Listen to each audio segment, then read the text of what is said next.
At doon din po sa West Philippine Sea, meron din doon mga isla na bahagi din natin ang Malaysia. Ang gusto ko lamang pong sabihin, sana makahanap din po kayo ng payapa at mahinahon na pakikipag-usap sa bansang China. Malungkot, napakalungkot isipin na bumagsak po ng 20% ang ating foreign direct investment. Napakababa po nun. At isa po sa ating mga merong direct investment sa atin, foreign direct investment, nandiyan po ang Hong Kong at China. Sana magkaroon po tayo ng mahinahon.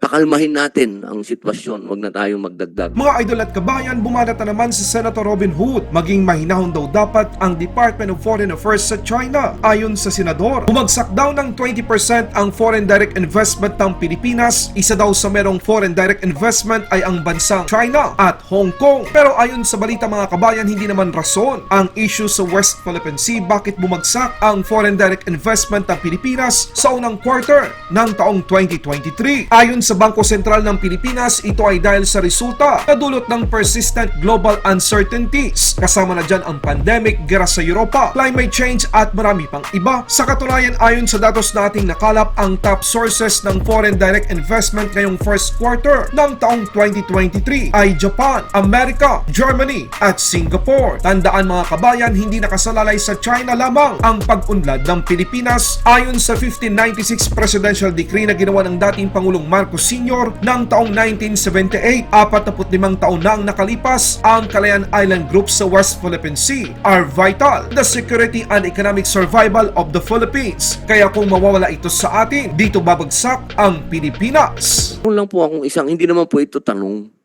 parang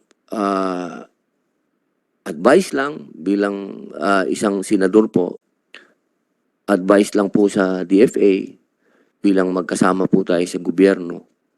Alam naman po natin na yung ating claim sa Sabah ay kung natin tawagin katunggali ang Malaysia.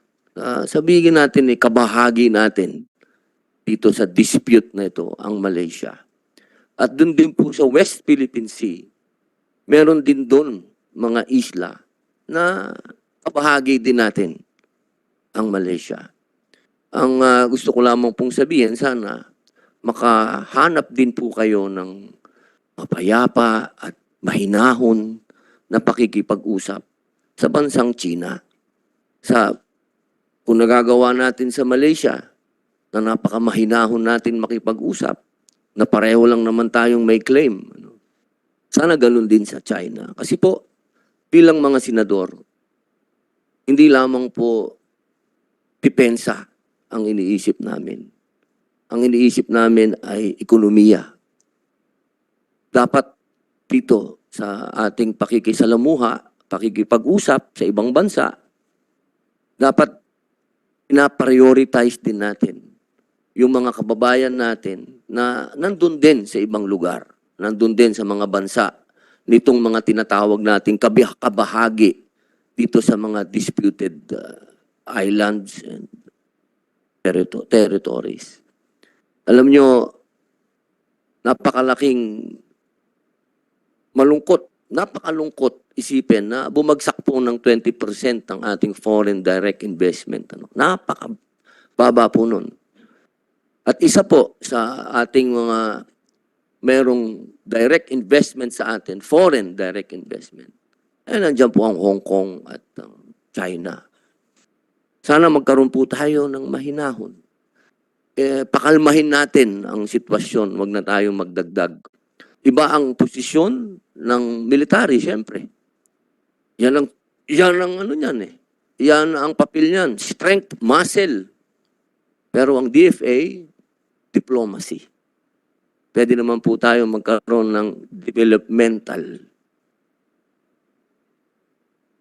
Huwag tayong maging parang Senator Robin Hood pinayuhan ang Department of Foreign Affairs na maging mahinahon sa China. Ayon sa senador, bumaba daw ng 20% ang foreign direct investment sa Pilipinas. Isa daw sa merong foreign direct investment sa Pilipinas ay ang Hong Kong at China. Posibleng ang sinasabi ng senador na maging mahinahon ang Pilipinas sa issue ng West Philippine Sea para hindi maapektuhan ang pamumuhunan ng China sa Pilipinas. Ayon sa ating nakalap na impormasyon, totoong merong napabalita na bumagsak ng 20% ang foreign direct investment ng bansa sa unang quarter ng taong 2023. Pero ayon sa artikulo, ang Bangko Sentral ng Pilipinas ay nagsabi na ang pagbaba ng foreign direct investment ay dahil sa resulta na dulot ng, and I quote, persistent global uncertainties, unquote. Kasama na dyan ang pandemic, away sa Russia at Ukraine, pagbaba ng supply ng langis sa pandaigdigang merkado na nagdulot ng pagmahal ng mga bilihin at marami pang iba. Hindi naman sinabi sa ulat na bumaba o bumagsak ang foreign direct investment dahil sa nagprotesta tayo sa China o dahil isinisiwalat natin sa mundo ang kanilang maling gawain sa West Philippine Sea. Dagdag pa sa ulat, mga kabayan, para lang sa inyong kaalaman, ngayong first quarter ng taong 2023, ang nangungunang bansa na pinagbumulan ng foreign direct investment ay ang Japan, Germany, Estados Unidos at Singapore. Akala niyo ba China ang may malaking pamumuhunan sa Pilipinas? O ayan na, dapat siguro maging mahinahon tayo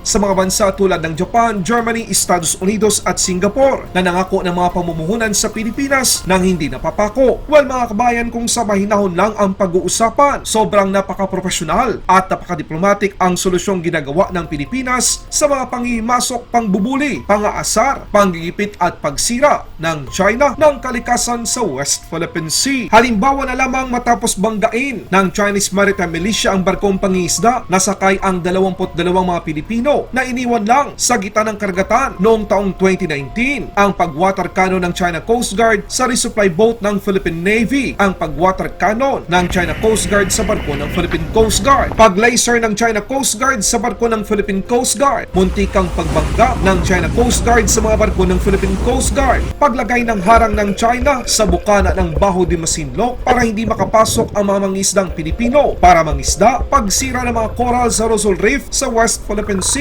na nasa loob ng 200 nautical mile exclusive economic zone ng Pilipinas. Ang pinakadelikado sa lahat ay ang paglagay ng artipisyal na isla sa West Philippine Sea ng China at ginawa pang armado ang lugar na ito. Siguro sapat na ito, mga kabayan, ng paglalarawan kung sinong bansa ang mas totoong may interes sa West Philippine Sea. Hindi ang Kano, hindi ang Hapon, mas lalong hindi ang mga Koreano. Wala nang iba kundi ang mga Chino. Marami sa atin ang hindi pa isinisilang noong taong 1978 nang idineklara ni dating Pangulong Marcos Sr. ang Presidential Decree No. 1596 na ang Kalayaan Island Group ay bahagi ng Pilipinas. 45 taon na ang nakalipas. Ginawa ito ng dating Pangulong Marcos dahil alam niya na ang Kalayaan Island Group na bahagi ng West Philippine Sea ay mahalaga para sa bawat Pilipino. Nakasaad sa Presidential Decree No. 1596, and I quote, are vital to the security and economic survival of the Philippines. Hindi nakasaad dito na China ang siyang daan upang umasenso ang Pilipinas. Sa halip, China ang siyang nagbabawal sa atin na magalugad ng langis at gas sa West Philippine Sea. China ang siyang nagbabawal sa atin ng mga isda